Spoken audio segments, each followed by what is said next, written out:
Сегодня пресс-десант молодых журналистов Якутии, организованный молодежной газетой «Эдерсас» информационного холдинга «Сахамедиа», познакомился с сельской жизнью Горного Алтая. Рано утром мы выехали в местность Чуйозы Ангудайского района по знаменитому Чуйскому тракту, который ведет до границы Монголии. В Чуйозе расположен этнографический комплекс, который знакомит гостей Алтая с историей и укладом жизни алтайцев. Здесь нас угостили традиционными блюдами шурпой кёчук, лепешкой борсох и внутренностями баранины чööри. Затем мы примерили национальные костюмы. Сейчас на мне алтайская национальная одежда, шапка бёрюк и платье чегедек.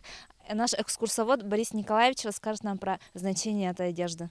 Но видите, то, что вот это, который шапка, она сделана с лисьих лап.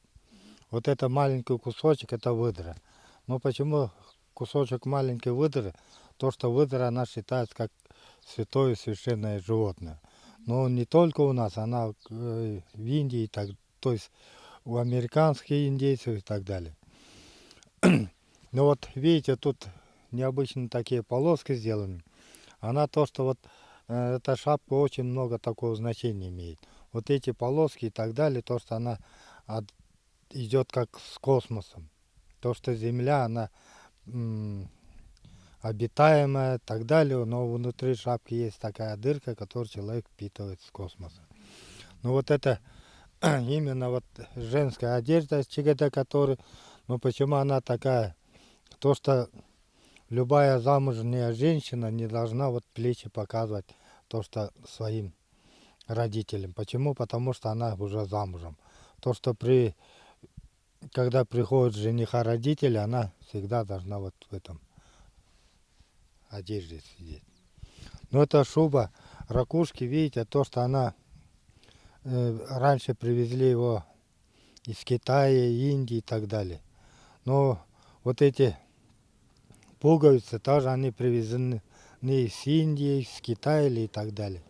То, что вот раньше всегда, где мы стоим, это Чуйский тракт, который она очень древняя.